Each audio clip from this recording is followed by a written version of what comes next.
Especialmente muy buenas tardes a todos. Bienvenidos a una presentación de la historia de las leyes migratorias en Estados Unidos. Es una presentación que ya tiene unos meses que fue elaborada por el Frente Amplio de Mexicanos Inmigrantes para dar un contexto de qué es lo que está ocurriendo en Estados Unidos. Hay que conocer la historia y pues el día de hoy vamos a hablar precisamente de lo que está, cómo son estas leyes migratorias que muy pocos conocen. La historia migratoria en Estados Unidos es en gran medida la historia de una construcción como nación, desde la llegada de los primeros colonos europeos en el siglo XVII, pasando por la expansión territorial y las oleadas de migrantes de distintas partes del mundo. La política migratoria ha sido moldeada a intereses económicos, tensiones sociales, eh, perjuicios raciales y coyunturas internacionales. Las leyes migratorias no solo han regulado quién podría entrar y bajo qué condiciones, sino que también ha definido quién podría ser considerado como parte de la nación. Comprender esta evolución nos permite ver cómo las ideas de inclusión y exclusión han cambiado y en ocasiones han persistido a lo largo del tiempo. Eh, en los antecedentes, pues tenemos que partir de América del Norte, en donde no había grandes imperios ricos para explotar ni riqueza fácil. Para tomar la decisión de emigrar hacia esa región había que estar en problemas. Y muchos ingleses comenzaron en el siglo XVII, que tenían problemas económicos y religiosos, empezaron a emigrar.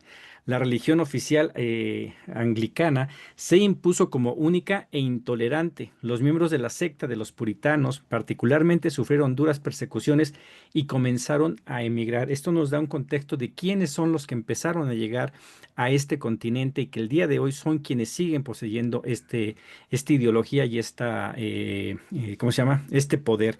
Un grupo de hombres y mujeres puritanos se embarcaron en el buque Mayflower y llegaron en 1620 a costas de la América del Norte. Allí fundaron la primera de las futuras 13 colonias, Massachusetts.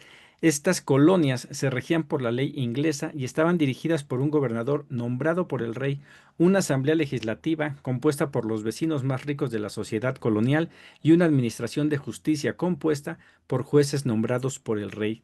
Lo que hoy se conoce como Estados Unidos estaba formado solamente por 13 colonias pertenecientes a Gran Bretaña. El 4 de julio de 1776, los representantes de esas colonias firmaron la Declaración de Independencia, un documento que reconoce a Estados Unidos como una nación independiente. Y aquí ese es el contexto de donde va a venir todo lo que el día de hoy está afectando a nuestra comunidad migrante. Vamos a hacer una revisión de la historia, no solamente de las leyes migratorias, sino de inclusive también de casos emblemáticos ante la Corte en donde se ha puesto a disputa pues la ideología que algunas personas dirigentes han llegado a poner en Estados Unidos. Vamos a ir desde 1790 hasta 2023. Es una presentación bastante extensa, pero sí es necesario para ir viendo cómo las cosas realmente no han cambiado demasiado en la visión que tiene el gobierno de Estados Unidos en el aspecto migratorio. Partimos en 1790, la ley de nacionalidad. Esta fue la primera ley que definió la elegibilidad para la ciudadanía por naturalización y estableció estándares y procedimientos mediante los cuales los inmigrantes se convirtieron en ciudadanos estadounidenses. En esta primera versión, el Congreso limitó este importante derecho a las personas blancas y libres, que al día de hoy sigue siendo esta ideología de Trump de que los inmigrantes van a ser todos aquellos que no son de raza blanca. No es algo nuevo, viene desde el nacimiento de Estados Unidos. Para 1798 salió la Ley de Extranjería y Sedición. El Congreso promulgó leyes de deportación dirigidas a personas consideradas amenazas políticas para Estados Unidos en respuesta a los conflictos que estaban sucediendo en Europa. Para 1803 viene la prohibición de la importación de cualquier negro, mulato u otra persona de color, la cual empieza en 1803, pero se entra en vigor hasta 1808.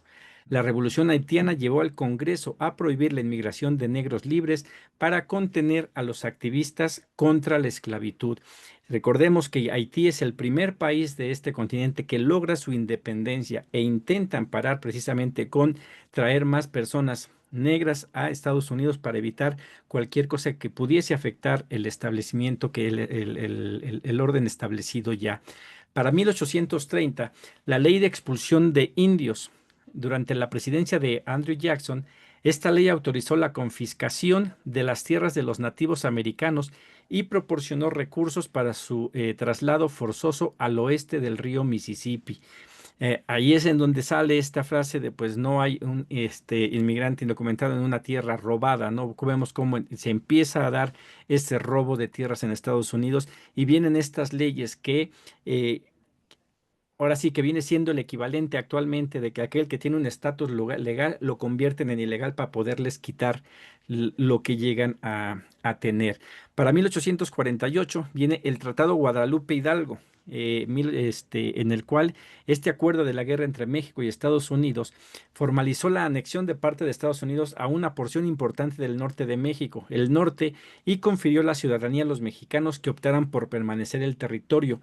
Este simple hecho del Tratado Guadalupe Hidalgo es propicio para hacer una presentación individual para ver no solamente cómo se nos roba el terreno, sino que inclusive se falta la promesa del pago y de respetar a los mexicanos que quedan ahí atorados en Estados Unidos, que no se regresan, que es la primer violación grande que hay en contra de la comunidad. Propiamente dicha, mexicana. Anteriormente había sido contra los nativos de Estados Unidos. Para 1849 viene el caso de pasajeros. No es una ley, pero sí es algo que llega a la Corte Suprema. Se considera que la autoridad para legislar y hacer cumplir las restricciones a la inmigración es una cuestión de autoridad federal y no de un proceso estatal o local, que lo vemos el día de hoy como ya se habló en 1849 de esto y esto viene a relucir nuevamente cuando Donald Trump manda a la Guardia Nacional saltándose lo que es el ámbito de pedir que el California que le pida a él que vaya con esto por un lado, y por el otro tenemos a Greg Abbott en la administración pasada, en donde se salta la autoridad federal para pedir ayuda en cuestiones migratorias y simplemente lo impone. Ya es algo que desde ese entonces ya se venía viendo. Para 1854, el pueblo contra Hull. En este caso, la Suprema Corte de California dictaminó que el testimonio de un chino que presenció un asesinato cometido por un hombre blanco era inadmisible, negando a los chinos, junto con los nativos y afroamericanos, el estatus para testificar en los tribunales contra los blancos. Ahí quitan el todo valor de una persona que puede testificar. Si es en contra de un blanco, no vale tu palabra. Si es en contra de cualquier otro, sí la hago valer. En estos años todavía no entra mucho el ataque hacia los mexicanos. Los invito a que vayan viendo cuándo es cuando inicia, sino que se van sobre otros sectores de los migrantes. Aquí la migración de México todavía era controlada a través del programa Bracero, pues, posteriormente, pero no había ese problema de una migración tan abundante de mexicanos y era ida y regreso. Para 1857, Dred Scott contra Sanford. Este fallo de la Corte Suprema estableció que los esclavos y los afroamericanos libres no eran ciudadanos de los Estados Unidos y no tenían los derechos y privilegios de la ciudadanía, como el derecho a demandar en los tribunales federales.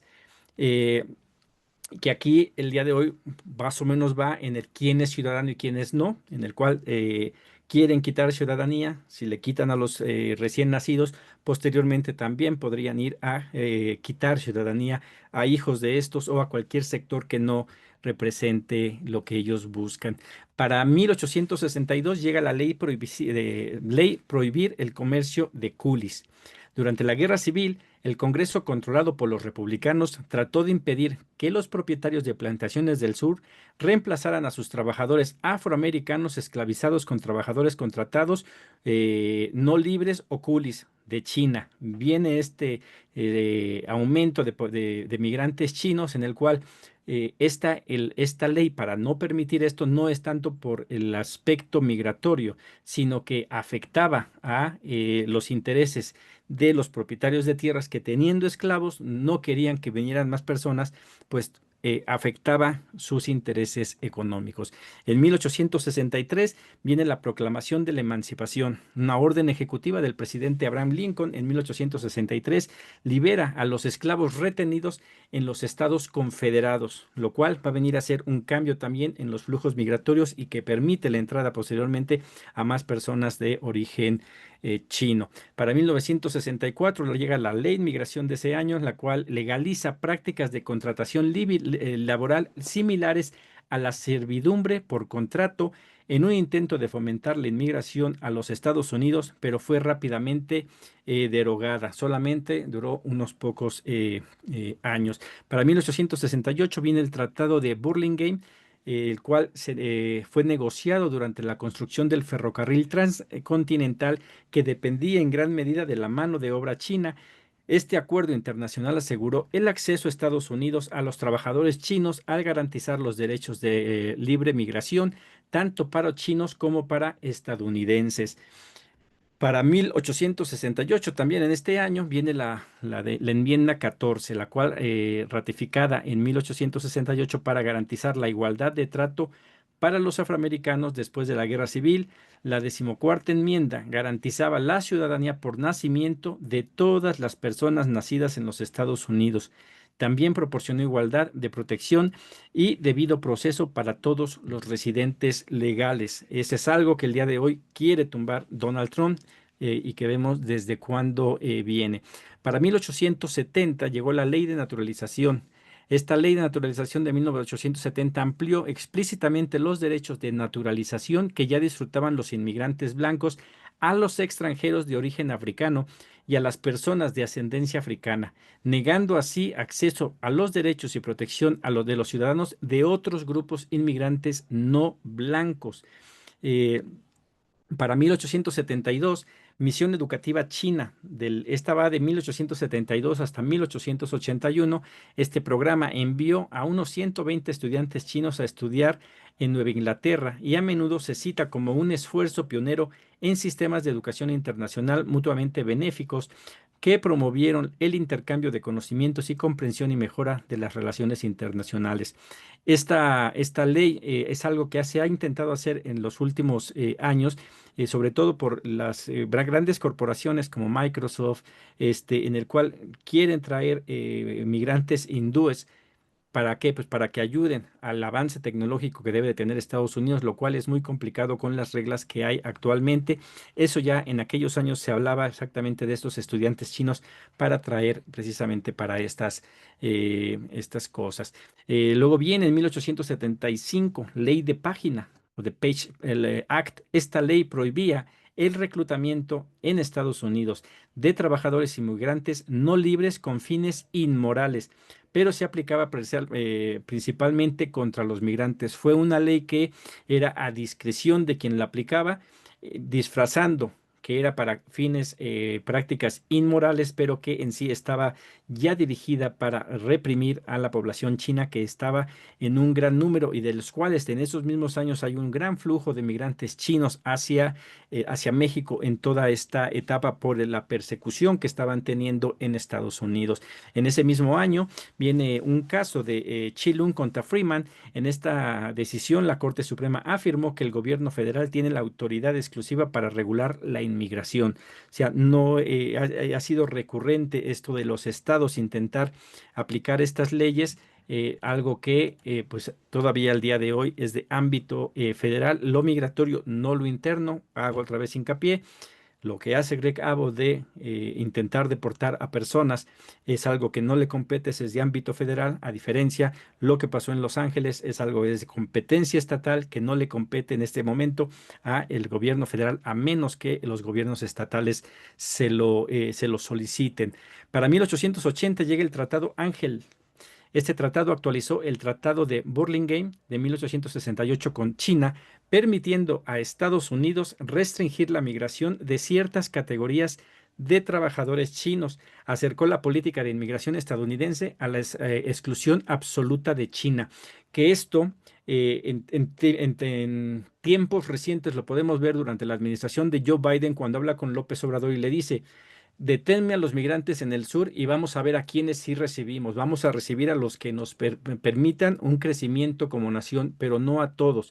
Desde 1880 ya se hacía eso de diferenciar quién entraba y quién no, que igual aquí la invitación a la reflexión es por qué es que Estados Unidos permite que entre tanto inmigrante indocumentado latino, mexicano en específico, por los buenos trabajadores que son al llegar a aquella nación, no es de buena gente. En 1882 viene la exclusión de chinos, también conocida como ley para ejecutar ciertas estipulaciones de tratados relacionados con los chinos. Esta ley supuso un cambio importante en la política de inmigración de Estados Unidos hacia una restricción cada vez mayor. La ley tenía como objetivo restringir a los inmigrantes chinos, el primer grupo identificado por raza y clase para su entrada legal, severamente limitada y su inelegibilidad para la ciudadanía, que es algo que actualmente se quiere hacer en general con esta Dignity Act, en el cual se le permitiría a todos, pero no habría una posibilidad aparente de un arreglar de estatus migratorio. En este mismo 1882 viene la Ley de Inmigración, la cual legislada en unos meses después de la Ley de Exclusión China, esta legislación de inmigración amplió las filas de extranjeros excluibles para incluir otras personas y atributos indeseables como convictos, lunáticos y aquellos que probablemente se conviertan en una carga pública, que esta parte de carga pública sigue siendo algo utilizado bastante por Servicio de Migración para ver quién sí y quién no puede solicitar algún tipo de alivio.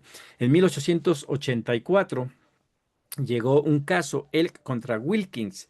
La Corte Suprema dictaminó que la decimocuarta enmienda no se aplicaba a los nativos americanos que no obtuvieron automáticamente la ciudadanía por nacimiento y por lo tanto se les podía negar el derecho a voto. Vemos cómo este perfil racial de quién sí puede y quién no puede ya se ve en este caso, en donde a pesar de ser un nativo americano, que es su propia tierra, que le fue arrebatada, que no viene de ningún otro país, simplemente le dicen, tú no puedes emitir tu voto, eres un ciudadano de segunda. Y eso y va a continuar después con otros casos más adelante. Para 1885, la ley Foran, también conocida como Ley de Trabajo por Contrato para Extranjeros. Esta ley prohibía la contratación de extranjeros sujetos a contratos para evitar o proteger a los empresarios. Podían contratar empleados, pero no había un contrato en el cual en cualquier momento el empresario podía decir se acabó y te vas. Totalmente ventajoso para los empresarios, pero en desventaja los migrantes. En 1887 llega la ley de asignación de Downs. Las quejas sobre el sistema de reservas para los nativos americanos llevaron al Congreso a autorizar al presidente a asignar o separar en propiedades individuales tierras de reservas tribales. Los nativos americanos que recibían asignaciones podían obtener la ciudadanía estadounidense, pero a menudo perdían sus tierras. Igual, una táctica de despojo que se ve en el Tratado Guadalupe Hidalgo, donde se ofrece eso precisamente a los mexicanos que están ahí, decir, si quieres, puedes quedarte y aparentemente vas a conservar todo lo que tienes, pero al que no se va y me quedo con sus tierras, vemos cómo el Tratado Guadalupe Hidalgo no solamente perdieron sus tierras, los que sí decidieron irse a México, sino inclusive mexicanos que se quisieron quedar y que el Tratado de Guadalupe Hidalgo les permitía reclamar la ciudadanía estadounidense, no se les respetó y también perdieron sus tierras. Para 1887, Ley Scott, el Congreso amplió la Autoridad Nacional sobre Inmigración para mejorar la aplicación de las leyes de exclusión chinas. Abolió uno de los estatus de extensión, el de los trabajadores que regresan, dejando varados fuera de Estados Unidos a unos 20,000 chinos con certificados de retorno. Esta ley que se había mencionado antes de no contratos, por eso es que la ponen precisamente para poder dejar gente que ya tenía un contrato, que podían estar regresando, que ahí lo vemos con los trabajadores temporales, lo cual también se ha corrompido en nuestro país, como ya desde aquel entonces se podía hacer y de repente te hacen una ley para permitir traer la mano de obra que necesito, pero después faltar con otra ley a poder reconocer todos estos derechos que se ganaron estos trabajadores. No solamente les quitan la posibilidad de acceder a una ciudadanía, sino que también los obligan a decir, ok, te quito la posibilidad de que regreses, que en el análisis con esta Dignity Act te vienen diciendo vas a pagar prácticamente $1,000 por año son 7,000 de multa, pero si los pagas todo, pues ya no me sirves, te puedo sacar en automático, pero los vas pagando $1,000 al año, con eso por lo menos puedes asegurar que continúas aquí por 7 añitos en lo que me sigues redituando una ganancia. Para 1889, Chai Chang-ping contra Estados Unidos, también conocido como el caso de exclusión china. Esta decisión de la Corte Suprema afirmó los poderes plenos de las autoridades federales estadounidenses en materia de inmigración. En este caso, incluso cuando los cambios de la ley de inmigración estadounidense retuvieron políticas y prácticas anteriores. Todo este contexto, esta parte de la historia de Estados Unidos, vemos cómo está centrada sobre todo a la migración china, no porque sea la única que existe, sino que es la que quieren regular, que es la que no desean. ¿Por qué? Porque esa es la que llega y como está muy lejos, regresar hacia China se tendía a quedarse, a diferencia de los mexicanos que así como entraban en automático salían, igual todos los de este continente. Para 1891 se establece la Oficina de Migración. Es hasta esta fecha donde ya empieza a enfocarse la mentalidad y las leyes migratorias a lo que va a venir siendo el día de hoy todas las fuerzas migratorias que va teniendo Estados Unidos para la criminalización del fenómeno migratorio. El Congreso rápidamente se dio cuenta de que los desafíos que implicaba hacer cumplir las exclusiones de inmigración, lo que llevó a autorizar y financiar una oficina de inmigración dedicada a procesar a los inmigrantes legales y hacer cumplir las restricciones de inmigración. Evidentemente, pues si van a registrar y a tener cuidado de los migrantes legales, también aquí empieza el término de ilegales. Llega en 1800, mismo año, 1891, la ley de inmigración, la cual aclaró y centralizó la autoridad de aplicación de la ley de inmigración al gobierno federal. Extendió la inspección de inmigración a las fronteras terrestres y amplió la lista de inmigrantes excluibles y deportables. Ya existía la función del gobierno federal sobre la jurisdicción sobre los asuntos migratorios, pero es hasta este año donde ya se asigna presupuesto y vamos a ver cómo a partir de esta asignación de presupuesto cada vez es más dura la participación o la persecución de los migrantes, que el día de hoy lo vemos con esta asignación de un presupuesto multimillonario de Estados Unidos precisamente para estas labores que de por sí ya había presupuesto y hoy le están dando todavía mucho más. En 1892 llega la ley Gary. El Congreso renovó las leyes y exclusión chinas y amplió los mecanismos de aplicación al exigir que los chinos demuestren su presencia legal en los Estados Unidos mediante un certificado de residencia, un precursor del sistema de tarjeta verde o serán responsables de detención y deportación.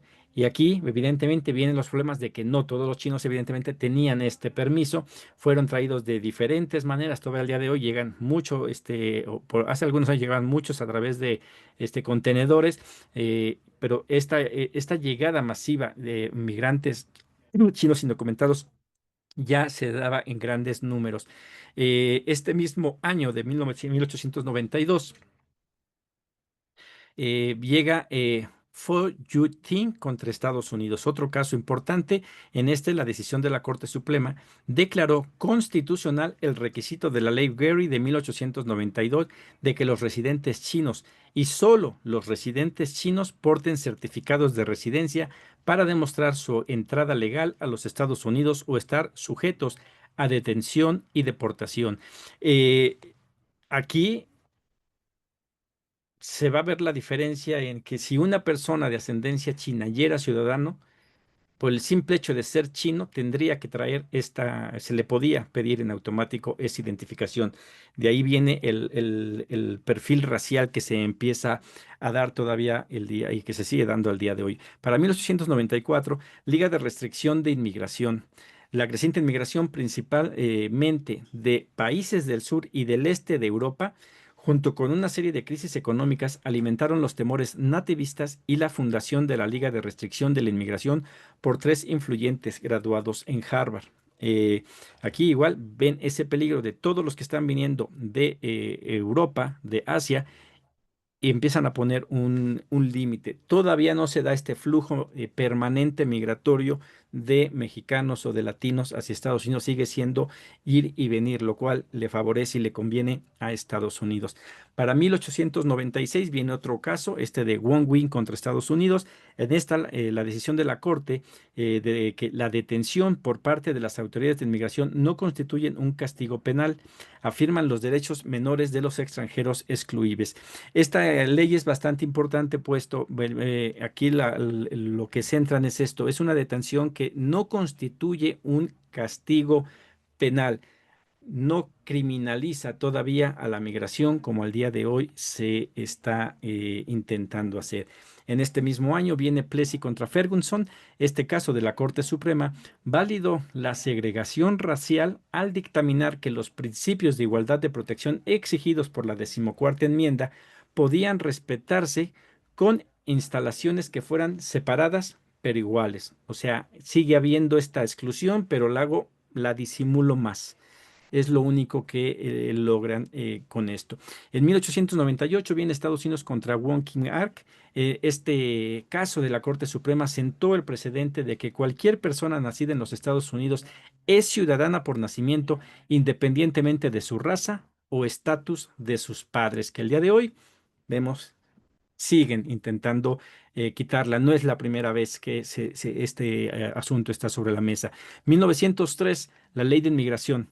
Esta ley identificó a los anarquistas como objetivos de exclusión y preveía su expulsión si eran detenidos después de su entrada. El día de hoy tenemos aquella persona que esté en contra del gobierno de Donald Trump, también independientemente de que sean, aunque sean ciudadanos, podrían ser mandados a la prisión en El Salvador, violentando sus derechos independientemente de su estatus migratorio. Para 1904, ampliación de la ley de exclusión china. El Congreso extendió las leyes de exclusión chinas a perpetuidad en respuesta a los esfuerzos del gobierno chino para aprovechar mejores condiciones para los viajeros chinos a Estados Unidos, derogando tratados anteriores.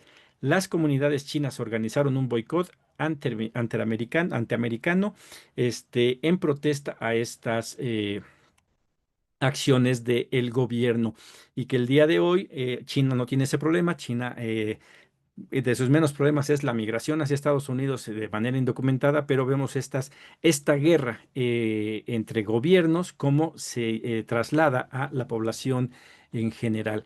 En 1905 llega el boicot antiamericano. Una coalición internacional de comerciantes y estudiantes chinos coordinó boicots a bienes y servicios estadounidenses en China y algunas ciudades del sudeste asiático para protestar contra las leyes de exclusión china, lo cual nos invita a revisar esta parte de la historia para ver cómo podemos hacer, en este caso los mexicanos, a hacer un boicot también en contra de estas empresas estadounidenses en protesta a lo que se está viendo el día de hoy en aquella nación.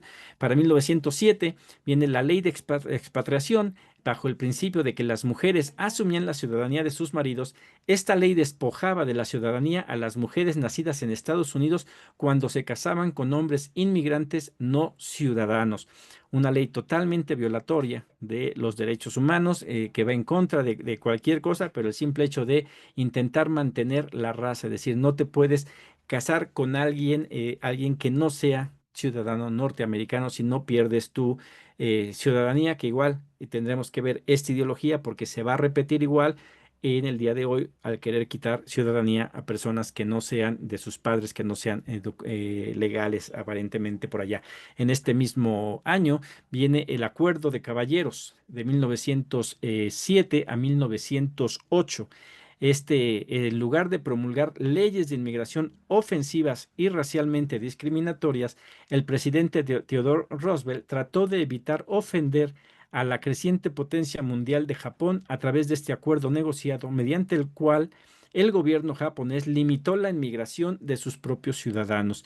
Vemos aquí como la fuerza política que tiene y económica que tiene Japón en ese momento llega a hacer un acuerdo en el decir, no hagamos este tipo de leyes, mejor yo como país, Japón, evito mandarte a mis ciudadanos allá de manera indocumentada, que es algo que tendría que revisarse también aquí en nuestro país, poder hacer ese acuerdo. un tanto difícil, pero no imposible y ya se ha dado anteriormente. 1911, informes de la Comisión Dillingham. El Congreso financió esta comisión de alto nivel para investigar las causas y el impacto de la inmigración reciente con el fin de generar apoyo para restricciones significativas a la inmigración europea.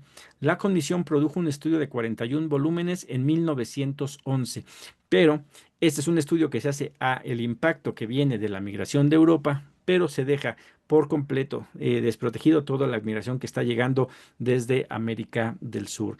Para 1913, las leyes de tierras extranjeras en California, esta va de 1913 y 1920, California, junto con muchos otros estados del oeste, promulgó leyes que prohibían a los extranjeros no elegibles para la ciudadanía poseer o arrendar tierras. La Corte Suprema confirmó estas leyes como constitucionales.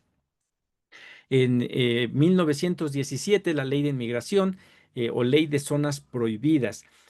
Aunque esta ley es más conocida por la creación de una zona prohibida que se extendía desde Oriente Medio hasta el sudeste asiático, desde lo cual no se permitía a ninguna persona entrar a Estados Unidos, su principal restricción consistía en una prueba de alfabetización destinada a reducir la inmigración europea. Aquí vemos, y algo que hizo Donald Trump en su administración fue decir, de estas nacionalidades no pueden entrar a este país. Empezar a restringir en automático a toda una personas de una nación, independientemente a lo que pudiesen venir a Estados Unidos. En ese mismo 1917 hay un caso, Ley Jones-Stanford. Esta ley promulgó la ciudadanía estadounidense para los puertorriqueños después de que Estados Unidos adquiriera la isla como territorio incorporado en 1898. Todos estos años tuvieron que pasar para, a pesar de que ya tenían control de Puerto Rico, no reconocían a la gente de Puerto Rico como ciudadanos norteamericanos y el día de hoy vemos que siguen siendo tratados como ciudadanos de segunda. En 1918, medida en tiempos de guerra de 1918, esta ley otorgó el poder ejecutivo al poder ejecutivo mayor poder para hacer cumplir las restricciones de inmigración durante la Primera Guerra. Estaba particularmente dirigida a anarquistas y otros radicales potenciales. La guerra va a jugar un papel importante en las leyes migratorias de aquí en adelante. Para 1919, la incursión de Palmer, esta es de 1919 a 1920, donde el Departamento de Justicia de Estados Unidos llevó a cabo una serie de redadas para detener, arrestar y deportar a presuntos anarquistas y radicales de izquierda. El día de hoy podemos ver cómo estas redadas en parte van por migrantes indocumentados, pero también van por cualquier persona que esté en contra de las medidas de Donald Trump o siquiera que estén apoyando al pueblo de Gaza. En 1921, la ley de cuotas de emergencia, los temores de una mayor inmigración después del final de la Primera Guerra Mundial y la expansión del radicalismo impulsaron al Congreso a promulgar esta medida de emergencia que imponía límites cuantitativos drásticos a la inmigración. Necesitaban migrantes y ahí va, cuando se necesitan, hacen lo posible para asegurar que tienen una cuota exacta de lo que pueden ellos estar recibiendo, que va cambiando con el paso de los años. El día de hoy son las visas que se permiten, cuántas visas se pueden dar cada año hacia ciertas nacionalidades y toman mucho en cuenta la migración indocumentada para emitir ese número de permisos. En 1922 viene la ley de cable.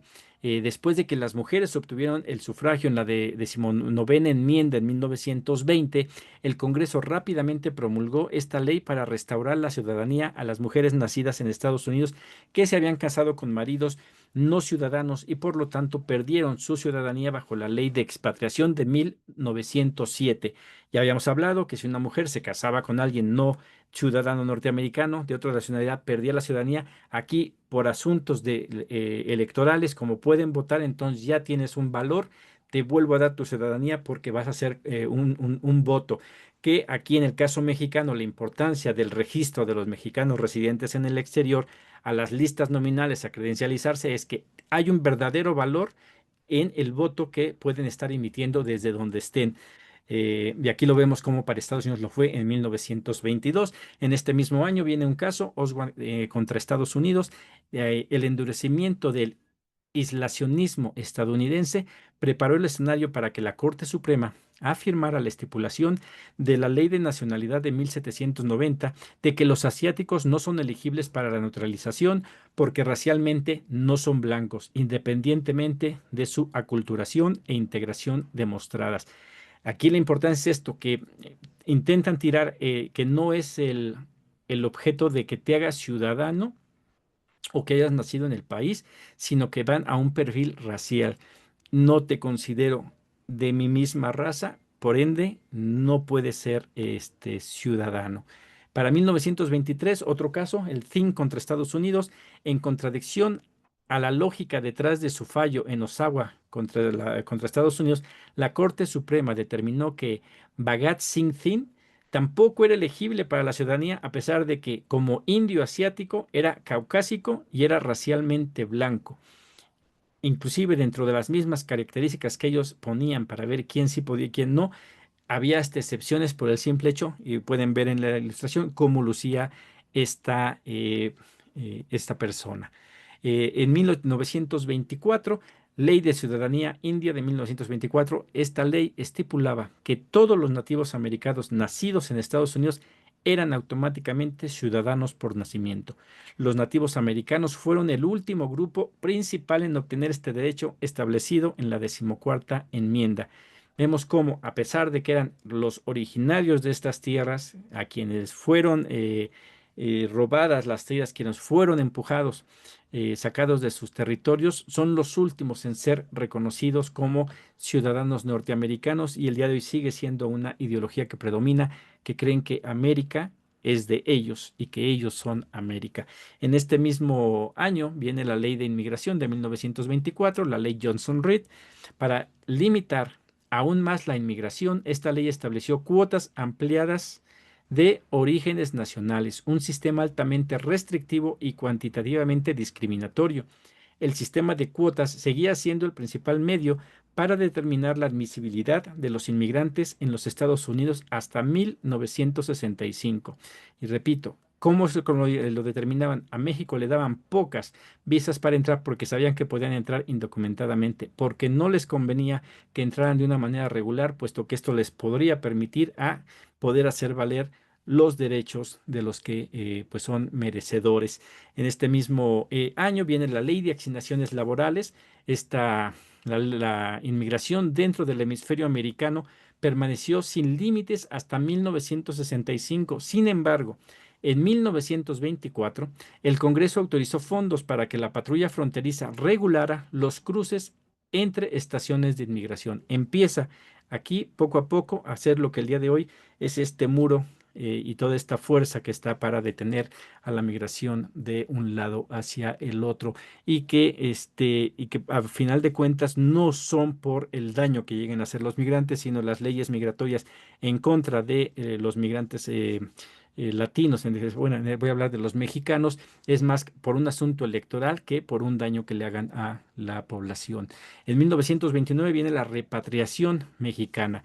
Durante la crisis económica y política de la década de 1920 y 1930, la patrulla fronteriza lanzó varias campañas para detener a mexicanos, incluidos algunos ciudadanos nacidos en Estados Unidos, y expulsarlos al otro lado de la frontera. Es un fenómeno que vamos a ver a partir de aquí hasta en gran medida todavía por ahí de los 80 hay una gran deportación de inclusive de hispanos ciudadanos norteamericanos que son mandados a México, pero que el día de hoy también vemos cómo también están intentando hacerlo. En ese mismo año, la Ley de Extranjeros Indeseable de 1929, la Ley Bliss, esta ley tipificaba como delito cruzar la frontera fuera de un puerto de entrada oficial, diseñada principalmente para restringir la inmigración mexicana. La ley convertía entrar ilegalmente al país en un delito menor y regresar después de una deportación en un delito grave.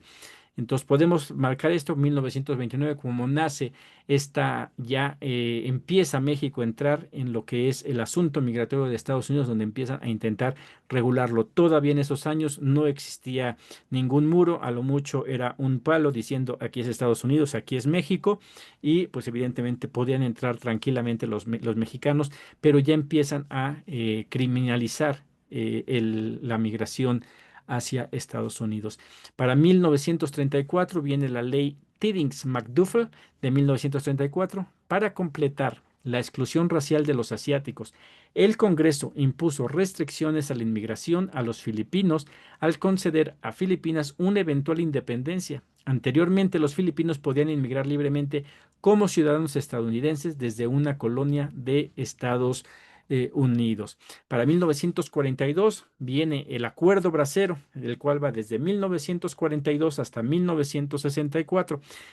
Durante la Segunda Guerra Mundial, el gobierno de Estados Unidos reconoció que el gobierno negoció, perdón, con el gobierno mexicano para reclutar trabajadores mexicanos, todos hombres sin sus familias, para trabajar con contratos de corto plazo en granjas y otras industrias de guerra.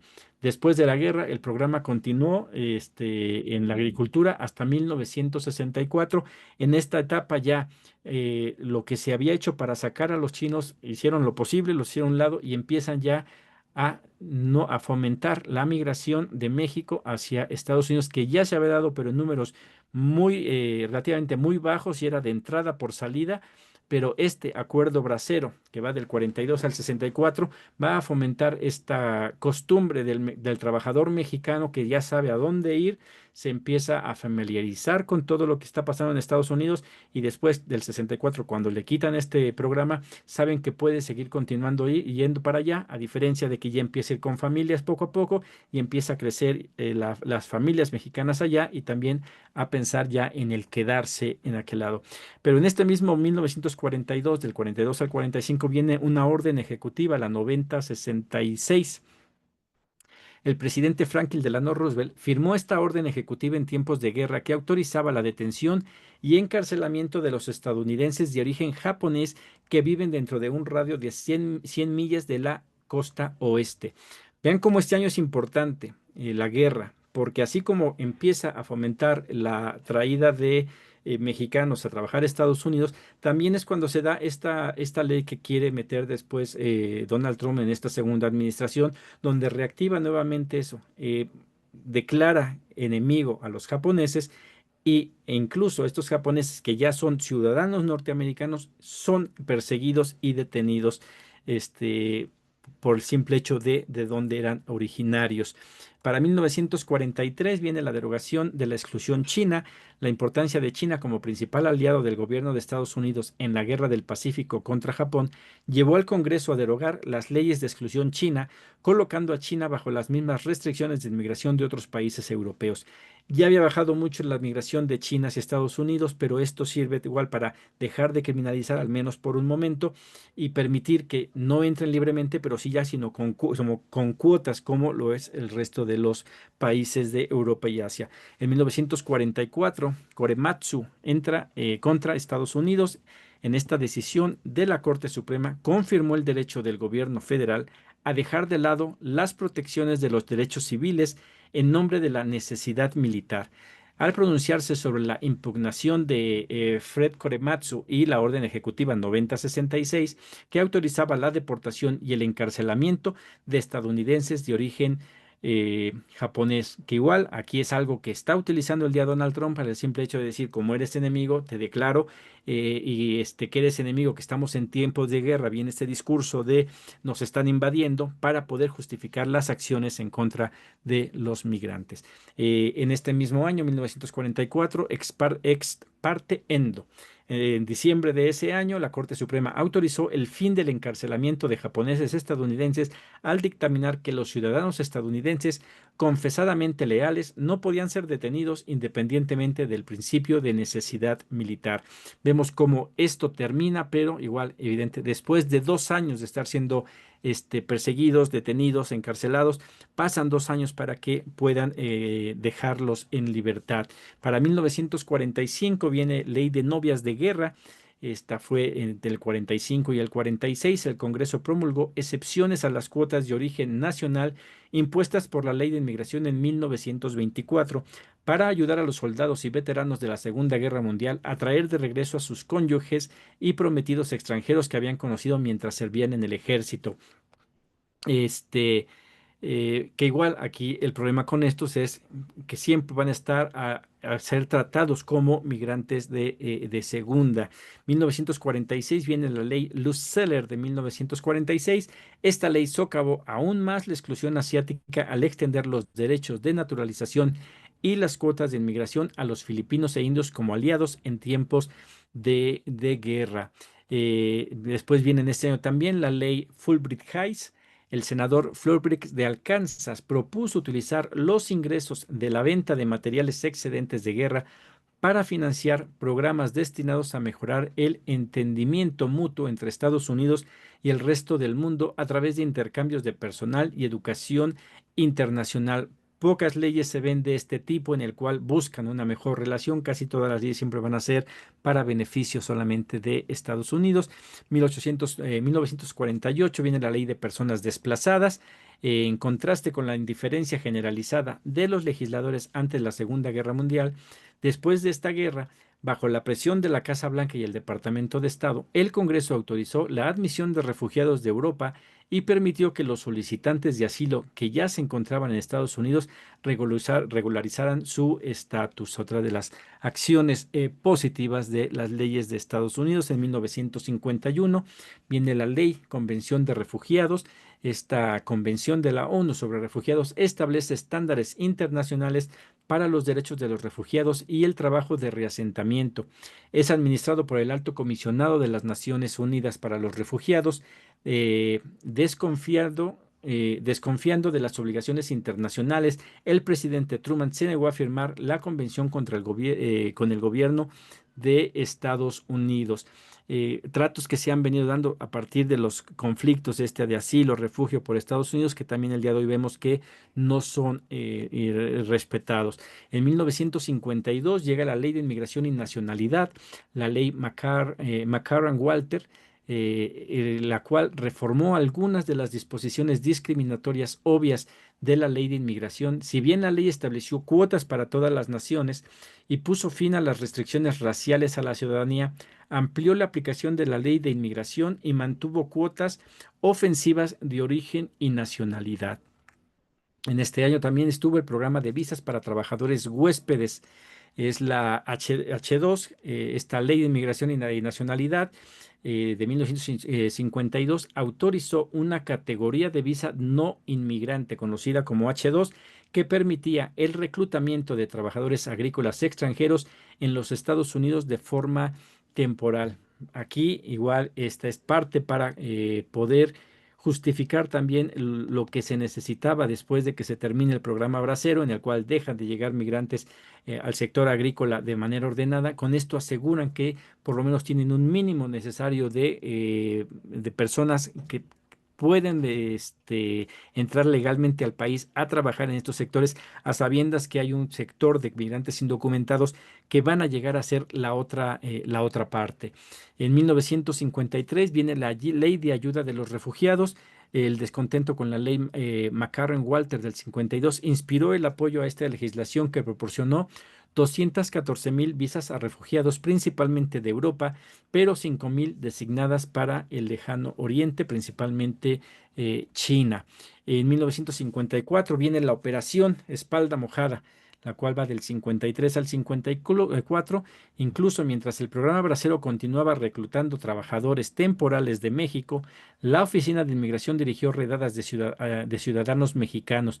La oficina afirmó haber deportado a 1 millón de mexicanos. Es la primer número tan grande y significativo que se da todavía dentro del cobijo del programa Bracero. Evidentemente aquí el programa Bracero seguía dando trabajadores temporales, pero ya la migración indocumentada se estaba dando en una manera bastante más numerosa, pero también el negocio que es el estar deportando a personas. Y se puede decir que es la primer ley en este 1954 que va totalmente a castigar y a deportar de lleno a comunidad mexicana.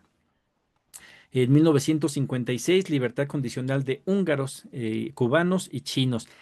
La autoridad de libertad condicional otorgada al fiscal general en la ley McCarran-Walter de 1952 se utilizó 3 veces para ayudar a los refugiados que huían del comunismo, para evitar las protestas públicas. Cada uso de la libertad condicional fue acompañado de extensas campañas publicitarias para promover la aceptación. Esta utilización de, vemos como aquí todavía las leyes migratorias están muy enfocadas en China, específicamente en China. Esta del el refugio es algo que le beneficia a Estados Unidos, prisioneros o personas que escapan de la guerra y que son asilados por acá, pueden traer algún tipo de beneficio logístico. Y en esta de la lucha contra el comunismo, cómo se permite precisamente húngaros, cubanos, chinos, para hacer el permitir que vengan porque sirven a la agenda de Estados Unidos, no tanto así como porque verdaderamente estén preocupados por los derechos humanos. En este mismo año, el programa de confesión china, el programa de inmigración y el FBI utilizaron este programa para intentar regularizar los estatus de muchos estadounidenses de origen chino que habían entrado a Estados Unidos utilizando alguna forma de fraude migratorio bajo las discriminatorias leyes de exclusión china, el cual es para regularizar a estas personas, a estos chinos, les dan la posibilidad de confesar. Y en ese entonces sí se respetó. El día de hoy dudo mucho que Donald Trump podía respetar lo de que está impulsando de la autodeportación. Pero bueno, en 1961 viene la ley del 26 de septiembre. Esta ley agregó más excepciones a la restricción de inmigrantes mediante cuotas nacionales al categorizar la adopción internacional como una forma de reunificación familiar. Esto permitía que personas estadounidenses pudieran adoptar a alguien y con eso arreglar su estatus migratorio. En 1962 viene el One Act, Act, una ley para facilitar la entrada de especialistas extranjeros capacitados y ciertos familiares de ciudadanos estadounidenses para otros fines.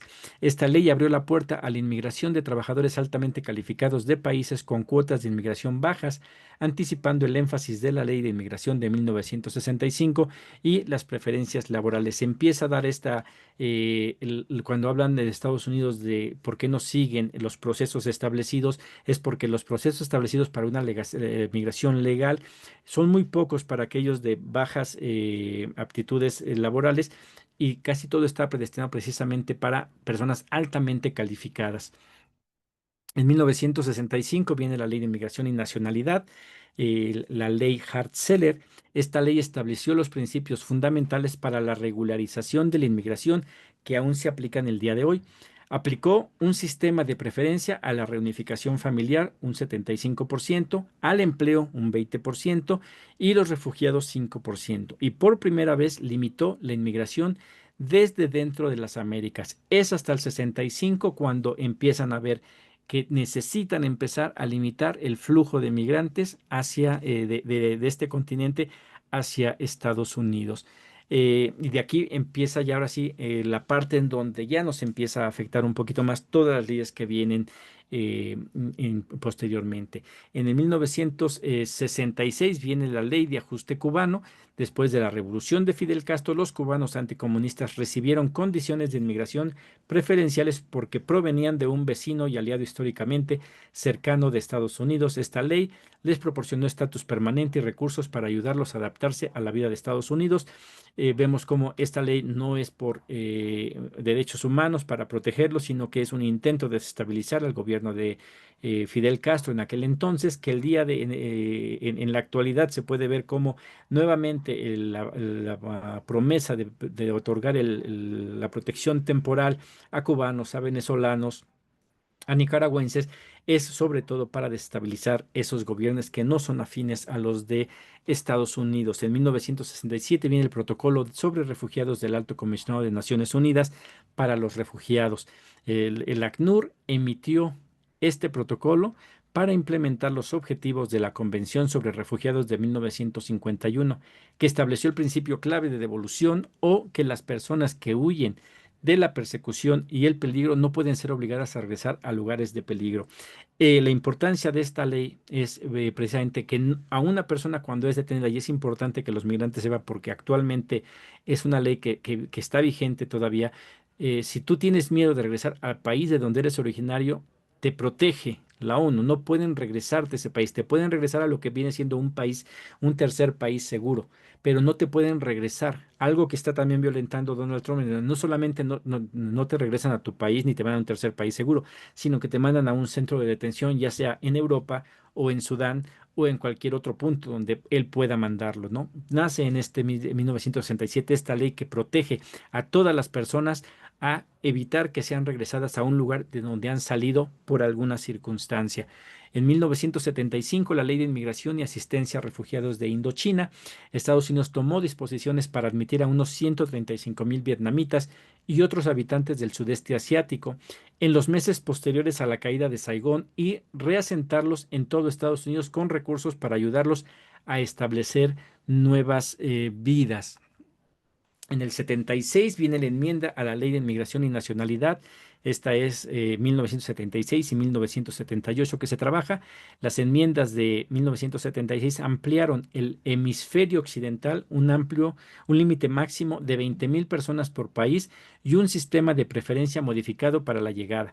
En 1978 esta ley fue modificada y nuevamente se establece un límite único anual a nivel mundial de 290,000 personas que pueden ingresar a Estados Unidos, lo cual limita bastante y el día de hoy tenemos esa misma problemática que limita mucho cuántas personas pueden estar llegando a Estados Unidos, que en ese momento apenas era tanto limitativo. El día de hoy es para asegurar que sigue habiendo flujos migratorios irregulares que benefician a los centros de detención y a toda la maquinaria estadounidense en cuestión migratoria. Para 1980 viene la Ley de Refugiados. Si bien se adhirió al estándar de la ONU para definir a los refugiados, esta ley hizo que la política de refugiados de Estados Unidos fuera más sensible a situaciones cambiantes mediante la implementación de cuotas de admisión anuales que podían ajustarse anualmente después de consultas entre el Congreso y la Casa Blanca, algo que el día de hoy Donald Trump cerró de tajo. No hubo consenso, simplemente elimina la solicitud de cualquier tipo de solicitud de asilo. En 1980 también viene la elevación del Mariel.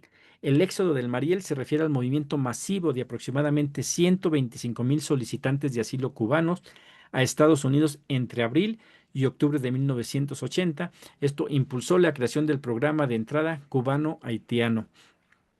Aquí igual se empiezan a dar más estos movimientos migratorios. Los mexicanos empiezan ya a ser cada vez mayores. El número de mexicanos que están en Estados Unidos, ya se empiezan a hablar de millones los que están ahí, que va a llevar posteriormente a lo que vamos a ver ahorita, que es la amnistía del 86. Para 1982, Plaimer contra Doe, en este caso la Corte Suprema dictaminó que los distritos escolares públicos no pueden constitucionalmente negar la admisión a niños inmigrantes no autorizados porque los efectos dañinos para el público superan los ahorros de costos. Algo de las mentiras que ha estado diciendo Donald Trump del alto costo que es los migrantes. De 1982 sale esta ley porque se dan cuenta que el negar educación a los niños posteriormente le saldrá más caro al mismo Estado poder atender las necesidades de una población que no esté educada, y se evita, y ahí es donde se permite que todos los niños, independientemente de su estatus migratorio, puedan acceder a la educación para evitar que en el futuro se conviertan por algún programa en ciudadanos norteamericanos y vayan a tener que recurrir a trabajar o a ser parte de la carga social que son los trabajos, los programas sociales del gobierno. Para 1984, Korematsu contra Estados Unidos, los tribunales anularon la condena de la Corte Suprema de 1944 contra Fred Korematsu por violar las órdenes de toque de queda impuestas a los estadounidenses de origen japonés después del ataque de Pearl Harbor.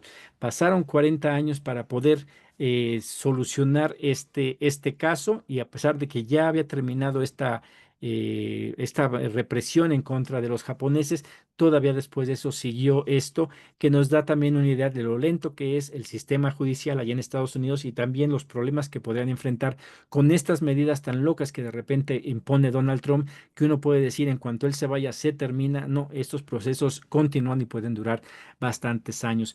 Llegamos a 1986, creo yo que es la ley más importante que ha habido, al menos para los mexicanos, para los hispanos en general, que es la Ley de Control y Reforma de Inmigración. Para abordar el problema de la inmigración no autorizada, el Congreso implementó mediante un acuerdo bipartidista un sistema múltiple que proporcionó amnistía para los residentes establecidos, mayor control fronterizo, mayores requisitos para los empleadores y programas ampliados de visas para trabajadores huéspedes. Esta ley igual implica hacer un alto, no lo va a hacer ahorita, pero sí invitar para después una conversación más amplia sobre este tema de lo que conllevó esta ley, la IRCA de 1986, que si bien es cierto, le da estatus legal a 3 millones, poquito más de 3 millones de migrantes, casi más de 2 millones y medio de mexicanos, trajo muchas cosas consigo, como es el poner más requisitos para los empleadores. Aquí se impulsa algo que es la retención de impuestos en los migrantes indocumentados, al verse forzados a presentar, aunque sea documentación apócrifa, con eso están haciendo retención de salarios, lo cual lleva a tener grandes cantidades de dinero al Seguro Social en Estados Unidos y a todas las demás dependencias en la cual se hacen retenciones. eh, pero también ya empieza a poner las bases para lo que va a ser una criminalización del migrante, en el cual se les llaman ilegales. Esta es la más importante y ese es un tema que sí requiere una presentación individual sobre de este tema. Para 1990 viene la Ley de Inmigración.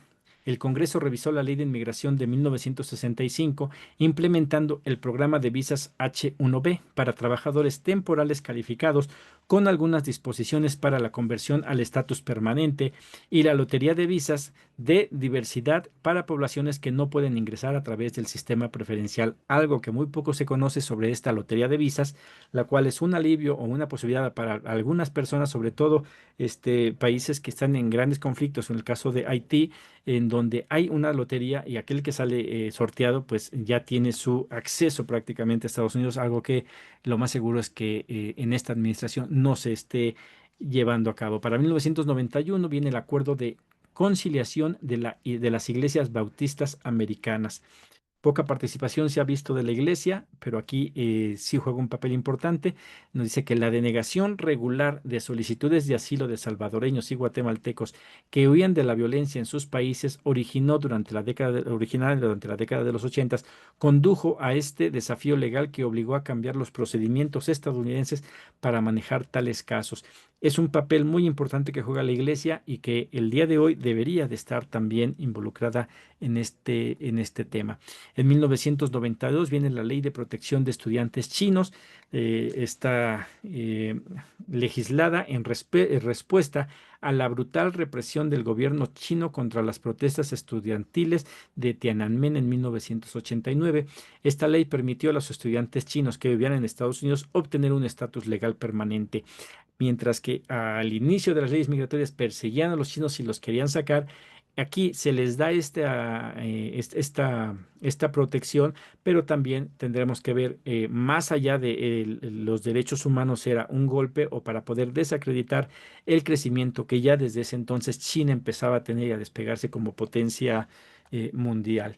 En 1996 viene la Ley de Inmigración Ilegal y Responsabilidad de los Inmigrantes, o la IRCA del 96, sobre la base de las medidas tomadas con IRCA en el 1983, la amnistía que hubo. Esta nueva ley, la IRIRA, facultó aún más a las autoridades federales para hacer cumplir las restricciones de inmigración, agregando recursos para la vigilancia fronteriza y para la verificación de credenciales de empleo. Mientras que en el 86 se asegura que los migrantes de una u otra manera se les retengan los impuestos y que empiecen a contribuir y empiecen los primeros pasos a la criminalización, es en este 96 donde ya se da un presupuesto para la vigilancia fronteriza, para la verificación de credenciales de empleo. Cabe señalar que en el 92 también inicia la construcción del muro. Y apenas inicia y poco a poco empieza a hacerse cada vez más grande. El muro, y que bueno, aquí ya empieza cada vez el recurso más grande hacia la criminalización y la protección aparente de las fronteras en Estados Unidos. En 1997, la Ley de Ajuste de Nicaragua y Ayuda de Centroamérica permitió que ciertos salvadoreños, guatemaltecos y nicaragüenses que habían huido de la violencia y de la pobreza de sus países de origen en la década de los 80 solicitaran asilo y permanecer en Estados Unidos. Eh, Igual, y esto más que nada es para desestabilizar o poder ejemplificar, poner como prueba de que sí realmente en estos países hay un gran problema y que Estados Unidos tiene que ayudar e intervenir, que es algo que al día de hoy continúa haciendo. En este mismo año viene el asentamiento de Flores. El acuerdo Flores fue el no acompañados en detención de inmigrantes. El acuerdo que actualmente está siendo impugnado establece estándares federales para el tratamiento y liberación de niños detenidos. Se le hizo mucha publicidad que Donald Trump fue el que ponía esposas y arrestaba a los menores, y esto era algo que ya se había hecho desde muchos años antes, que evidentemente con Donald Trump pues toma todavía más visibilidad por la manera en que él habla, y la xenofobia que trae y la cobertura mediática salió más a relucir eso, pero es algo que ya se venía viendo de años anteriores. En 1998 viene la Ley de Equidad para los Inmigrantes Refugiados Haitianos. Según la Ley de Equidad de la Inmigración de Refugiados Haitianos, promulgada por el Congreso el 21 de octubre de 1998, ciertos ciudadanos haitianos que habían estado residiendo en Estados Unidos podían convertirse en residentes legales. Uno, Sabidas contra Davis, este caso la Corte Suprema dictaminó que las autoridades de inmigración no pueden detener indefinidamente extranjeros cuya deportación se ordenó, para que quienes no se pueden organizar garantizar ningún destino. Esta ley es muy importante, este caso, porque nos da a entender de que no puedes estar detenido indefinidamente. Un centro de detención depende por dónde te está deteniendo migración. Si tú entras y pides asilo,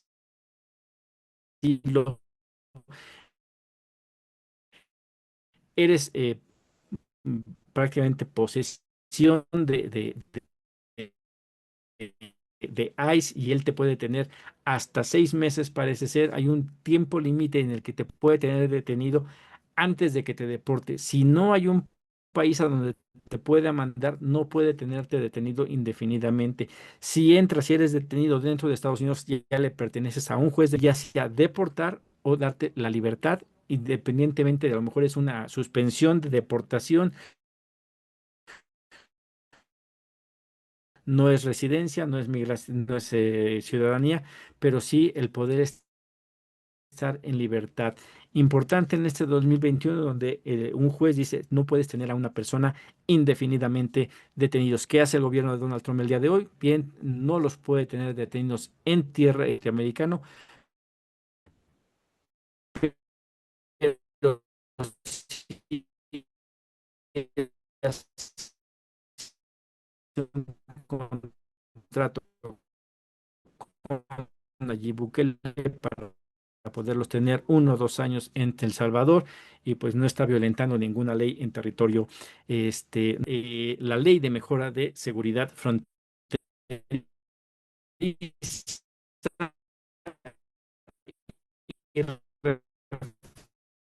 reforma de la entrada de visas.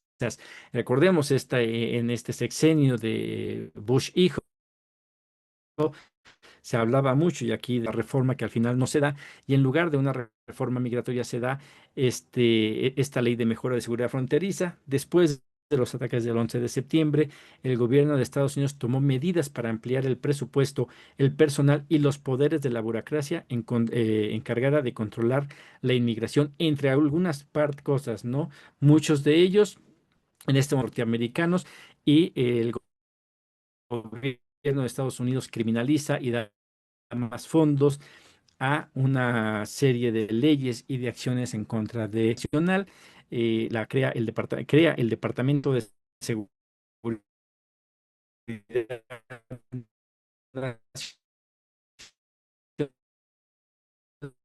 Nacional,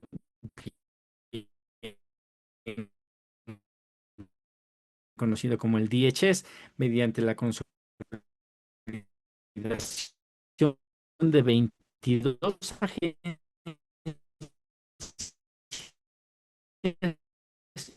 y oficinas diversas. Tranquila, 2006 viene Ley de Vallas Seguras.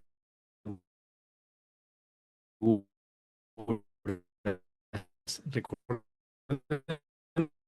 que en el 92 ya se habían empezado a construir el muro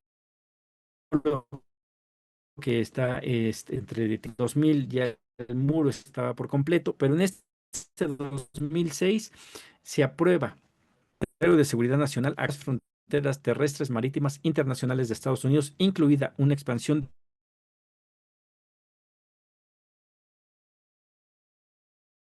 va,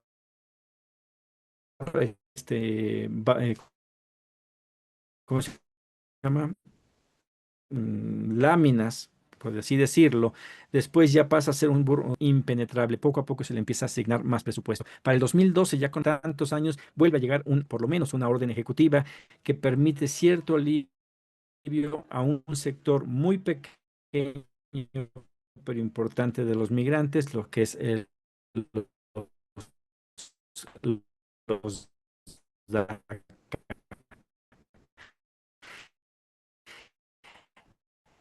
este tratado, tratando de hacer frente a la resistencia a las y autorización de trabajo desde el 15 de junio del 2007. Cabe señalar que si bien es cierto, es muy importante, hay un Estados Unidos que ya iban cuando no tenían ninguna educación, solamente sabían trabajar la tierra. Por Estados Unidos, por cada persona que llega allá con estudios, son miles de dólares que se ahorran por cada persona que ingresan a la fuerza laboral sin que Estados Unidos le haya invertido absolutamente nada en su educación. Lo mismo, proteger a estas personas en donde Estados Unidos ya les proporcionó la educación, tienen conocimientos, habilidades que son altamente necesarias en Estados Unidos, fueran ciudadanos estadounidenses o, o residentes permanentes.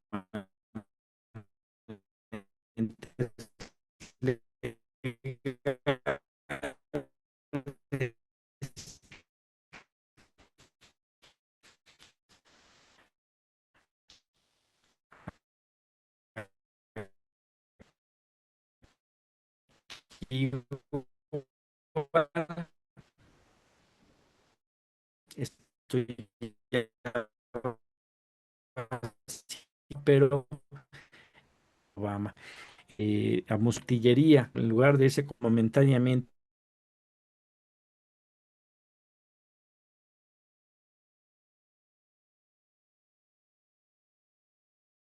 porque después no Trump.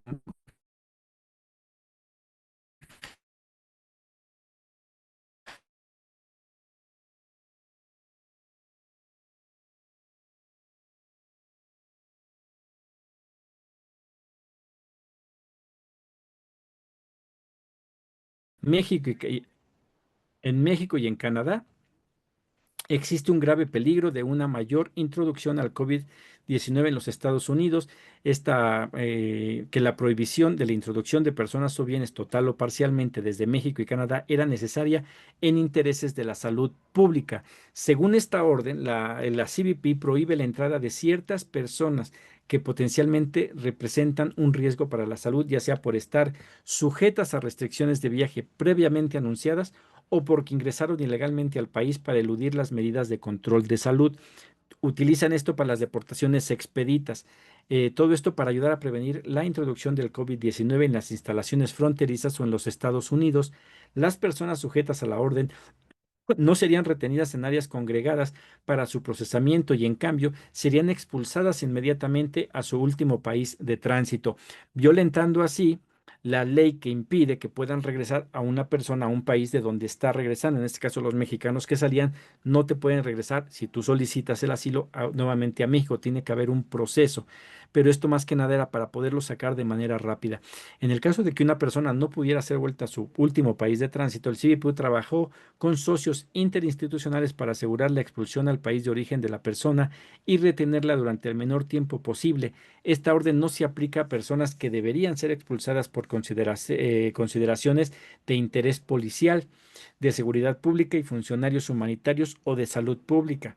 Las expulsiones bajo este título 42 no se basan en el estatus migratorio y se rastrean por separado de las acciones de control de inmigración, como la aprehensión o la inadmisibilidad de la CBP, que la CBP informa periódicamente. Y aquí aclarar periódicamente porque van cambiando y algo que es válido en este momento puede ser que no lo sea, algo por lo que ahorita no puedes estar tranquilo, el día de mañana pueden cambiar estos factores. Y así nos fuimos hasta el 2023, donde llega la ley de inmigración del título 8, que se manejó mucho en la administración de Joe Biden, en la cual a partir del 12 de mayo del 2023, los inmigrantes que ingresen a Estados Unidos de manera irregular estarían sujetos a procesamientos y expulsión acelerado bajo la ley de inmigración título 8. La ley de inmigración del título 8 estableció los procedimientos de inmigración antes del uso del título 42. Según el título 8, las personas indocumentadas que crucen la frontera enfrentarán la expulsión, una prohibición de reingreso en al menos 5 años y un posible proceso penal por reingresos indocumentados. Además, no podrá solicitar asilo en el futuro. Ese es uno de los intentos de Biden para regularizar el poder expulsar a personas de una manera más fácil y evitar que continúen. Bueno, pues este es el recorrido que hemos dado en las leyes migratorias en Estados Unidos. Revela un constante, un patrón constante. La migración ha sido a la vez el motor de desarrollo de una nación que empezó con solo 13 colonias. Ha sido también manejado en asuntos de conflictos políticos, sobre todo en las guerras, tanto en las guerras armamentísticas como las comerciales. Las decisiones legislativas han respondido a contextos específicos, ya sea para atraer mano de obra, para proteger los intereses económicos, para reforzar identidades nacionales o, en la mayoría de los casos, imponer barreras basadas en prejuicios. Hoy ante estos antecedentes, pues sigue influyendo, el debate ahí está, el debate de la migración sigue actual, recordándonos que cada cambio legal es también una declaración sobre a quién pertenece y quién queda fuera del proyecto nacional estadounidense. No es algo que se valide o que se vaya buscando sobre la protección de los derechos humanos de las personas. Eh, este es lo más profundo que logré hacer una investigación. Quedan muchos acuerdos, por ejemplo, la 245I, que en algún momento fue un alivio migratorio que pudo ayudar a algunas personas. La amnistía tardía también hace falta el introducirla aquí. Y así ha habido muchos, de donde yo rescato es todas estas participaciones, los casos que se han llevado a la corte, a los tribunales, ha ayudado como referente para muchas cosas. En el caso personal, cuando yo soy detenido por ICE y que estoy enfrentando un caso de deportación y solicito el asilo, me dicen, cuenta tu historia, ojalá y podamos llegar a contar tu historia, porque será un caso que posiblemente pierdas, pero que dejarás un antecedente que no se ha dado, porque el mexicano, el hispano normalmente no pelea sus derechos y se sale en automático. Los invito ahí a que visiten mi página diegotorres72.com. Está un libro que se llama De este lado del mundo. En él narro mi trayecto en estar en ese centro de detención y ese es el caso que yo iba a presentar en migración, contarles cuál es la historia de este país, por qué es que yo quiero, no, o tenía yo el temor de regresar a este país cuando estaba en el gobierno de Peña Nieto, y que es algo que si alguien tiene la posibilidad de presentar un caso de migración, así como estos que se mencionaron varios a través de esta exposición, pueden marcar un referente, aunque se pierda, porque normalmente no se contempla al migrante por donde debería ser, que es su valor humano, su valor económico que tiene para Estados Unidos. Todas las leyes migratorias en Estados siempre han sido de lo que Estados Unidos necesita. Entonces, si realmente queremos una ley, una reforma migratoria nosotros, tendremos que buscar qué es lo que Estados Unidos necesita en este momento y empezar a negociar a través de lo que él necesita. De otra manera, no se va a poder dar, desde mi punto de vista, una reforma migratoria en Estados Unidos. Esa es la presentación. Sé que estuvo larga, espero no haberlos aburrido. El material estará a disposición de ustedes si lo quieren. Tanto los gráficos que presenté como el material que les di. Y de eso tengo bastante material, bastante investigación que se ha hecho. Y eso nada más es una pequeña introducción a lo complejo que es las leyes migratorias en Estados Unidos. Mañana iniciamos una serie de exposiciones ya sobre este título 8, todas las leyes que emanan de él, asilo, solicitudes, alivios migratorios. Toda la semana vamos a estar hablando ya en específico de lo que está actualmente pasando en Estados Unidos. No tengo, abro el espacio para si tengan alguna pregunta, algún comentario. Aquí hay un comentario en el chat del compañero Manuel Temponi. Dice, saludos a todos. El programa DACA lo paralizaron. Ahora solo se permite que los que tienen DACA lo renueven, pero no aceptan nuevas aplicaciones. Trabajo en una organización comunitaria en Chicago. Eh, Luego está, yo quisiera tu material, por favor, de Ana Lilia. Ok, ahí está, ya le dice la dirección, diegotorres72.com. Y dejamos aquí, le damos la palabra a nuestro compañero Jorge García, que tiene la mano levantada. Adelante, Jorge.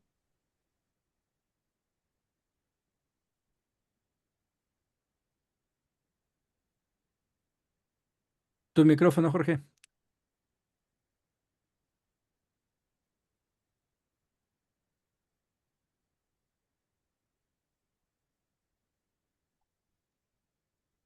Sí, muy buenas Ah, tardes. Señor Diego, es la primera vez en mi vida que ni en la high school enseñan tanta historia como la que usted ahorita está dando.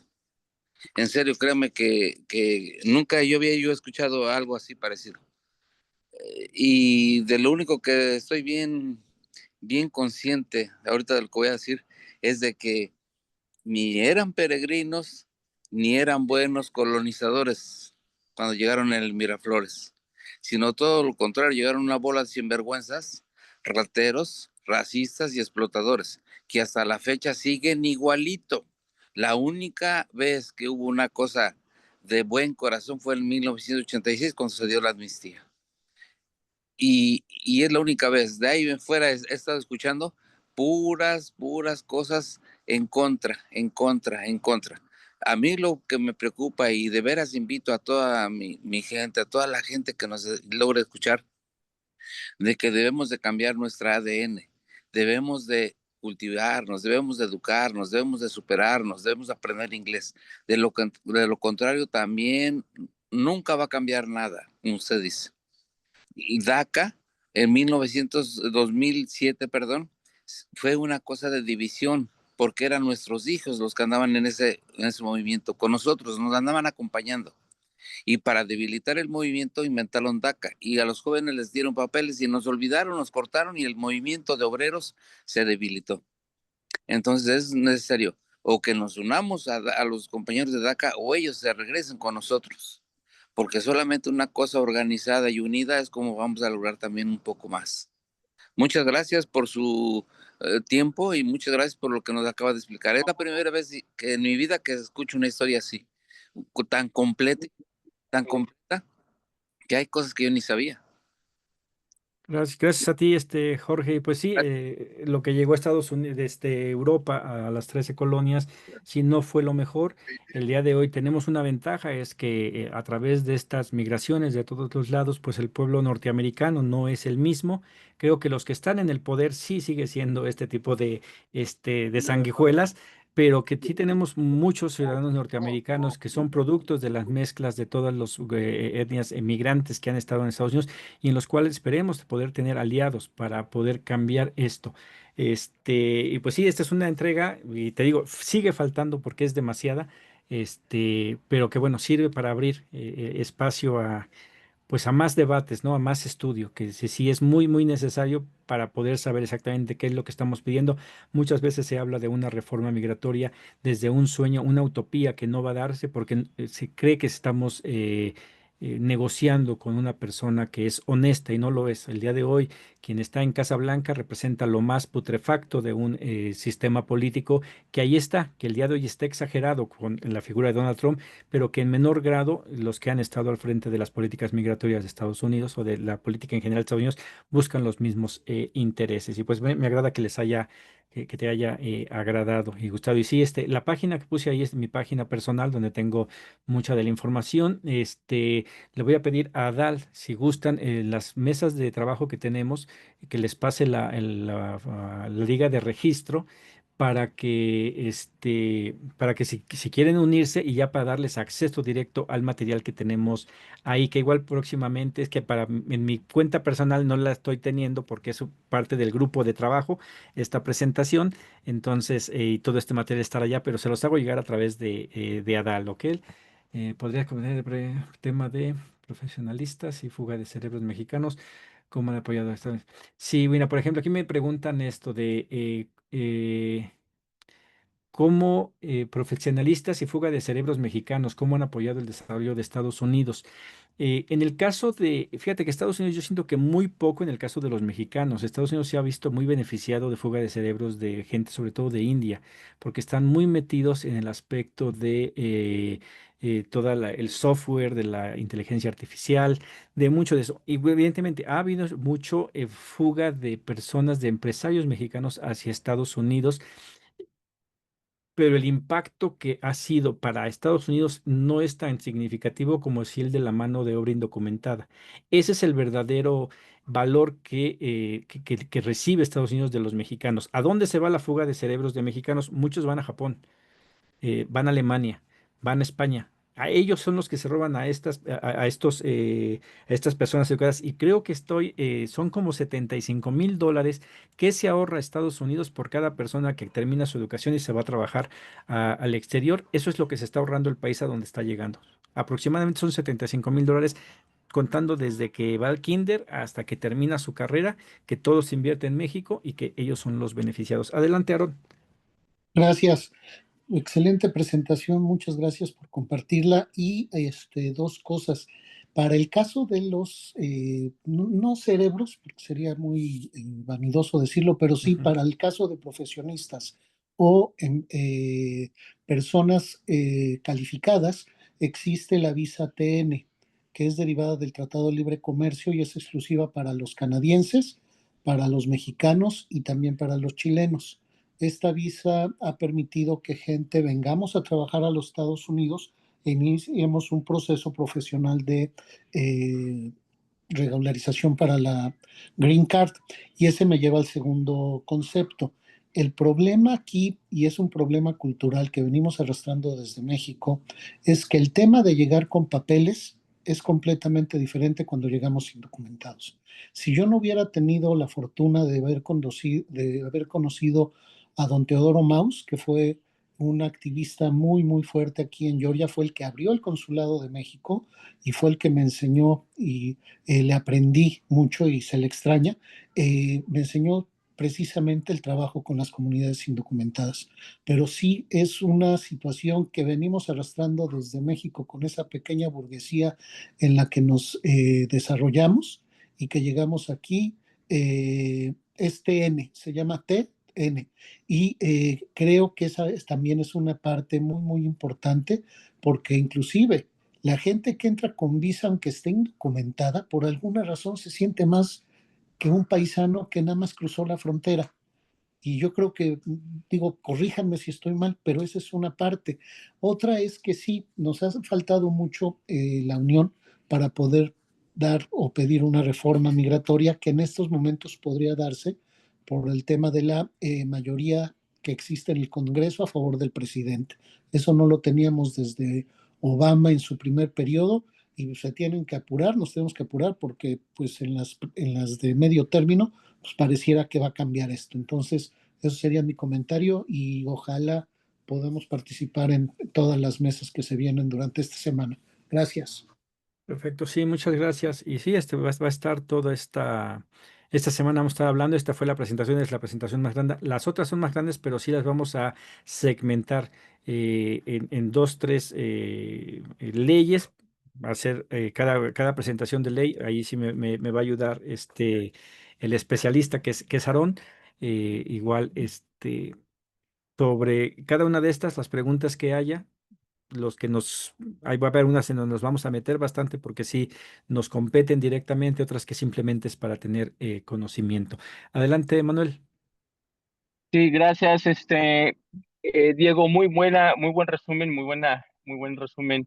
Como dices tú, falta muchas cosas, pero me parece que está muy bien. Yo creo que nosotros como personas que trabajamos con la comunidad y que tenemos que ver con una cuestión de las luchas de los migrantes, ya sea en la agenda migrante binacional o ya sea únicamente en la agenda de los migrantes que luchan obviamente por su regularización aquí en Estados Unidos, que al final de cuentas antes parecían como que separadas, ahora me parece hay varios, no solamente uno, sino varios puntos de unión o de coincidencia, pero el resumen que tú estás dando me parece que lo tendríamos que tener muy presente con nosotros como personas que estamos trabajando con la comunidad. Me parece que es un material que sí, ojalá que lo puedas compartir.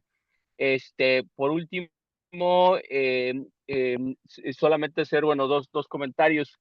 Creo que ahora una variante, me parece que en toda la exposición que diste, que ahora posiblemente se va a tener que tomar en cuenta es que si hay obviamente ahora una ley migratoria, un proyecto, me parece que va a tener que ser sí apoyada por ambos gobiernos, por la complejidad de todo esto que es la cuestión migratoria. Ya no va a ser, me parece, tan sencillo o buscar una solución solamente si viene del compromiso o de la acción solamente de un país, sino va a tener que necesariamente integrarse como parte de pues un trabajo en conjunto, un acuerdo muy cercano, económico, social, político, etcétera, con ambos países, dentro de sus políticas regionales inclusive, ¿no?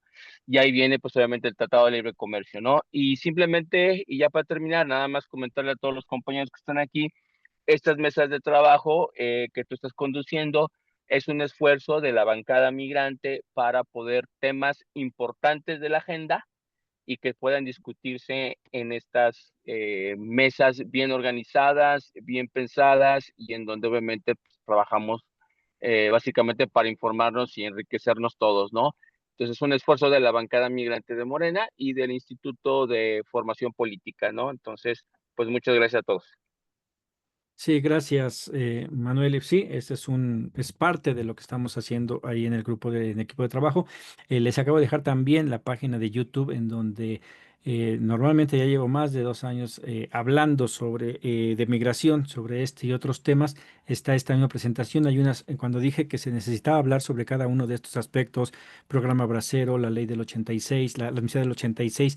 Ya tengo ahí presentaciones enfocadas específicamente a estos temas que sí llevan más espacio. Los invito también a que lo vean y a que aquellos que pasen la voz para que más personas se unan a estas mesas de trabajo y a estas exposiciones. En sus organizaciones igual están invitadas. Esta es una presentación por parte de una de las organizaciones de estos grupos de trabajo, que es el Frente Amplio de Mexicanos Inmigrantes. El día de mañana las presentaciones serán por parte del Frente Amplio de Mexicanos Inmigrantes y de Colefom, en el cual pues, estamos colaborando precisamente para avanzar en esto y están invitadas todas las organizaciones, pero también todos los migrantes que se quieran unir o gente que esté interesada en el tema migratorio. Pues ahí está, no sé si hay alguna otra pregunta o algún otro comentario. Sé que fue bastante larga esta sesión, pero No, pues bueno. muchas gracias, Diego. Muy amplia la presentación y la verdad que nos quedamos así que todos calladitos escuchando esta información que nos diste. Eh, Les comento a los compañeros que son del núcleo 3, que Diego, gracias por estar aquí con nosotros. Normalmente Diego tiene sus presentaciones, él tiene sus ligas, pero esta vez eh, le pedí que estuviera aquí con nosotros, que teníamos el mismo horario para no a repetir, y para dividirnos, pues le pedí que estuviera aquí con nosotros. Eh, Él va a tener programas toda la semana a esta misma hora, ¿correcto? A las Así 7. es. A las 7 de Chicago, 6 de la Ciudad de México. Yo les voy a estar pasando la liga para seguir viendo estos programas. En el núcleo número 3 tenemos una reunión cada semana los martes a las 7. Esta vez concordamos en el mismo horario, pero de todos modos les voy a seguir pasando la lista para que sigamos escuchando estas mesas de trabajo que tiene Diego. Muchísimas gracias, Diego. No sé si tengas alguna parte final para despedirte. Sí, nada más agradecerles a ti, Adal, a toda la gente del Núcleo 3, a los que nos acompañan de las mesas de trabajo. Gracias a Manuel, a Jorge, a Martín, Aarón, gracias, Martín, otro Martín, Martín Marcedo, y tenemos a Martín Atilano, al doctor Mario, un saludo aquí en México, iPhone, que no me puso su nombre, pero igual un saludo, Ana Lilia también, Emiliana, Manuel y a dos que tres que nos estuvieron viendo también en redes sociales. Y pues los esperamos mañana a las 6 de la tarde, hora de la Ciudad de México, sus horarios correspondientes, y a las 3 de la tarde también hora de Ciudad de México estamos teniendo mesas de trabajo. Ahí a los que no están integrados en las mesas de trabajo, pues ahí Adal les podrá pasar la liga para que para que entren. Pues por mi parte es todo. Muchas gracias y muy buenas Ah, noches. Diego.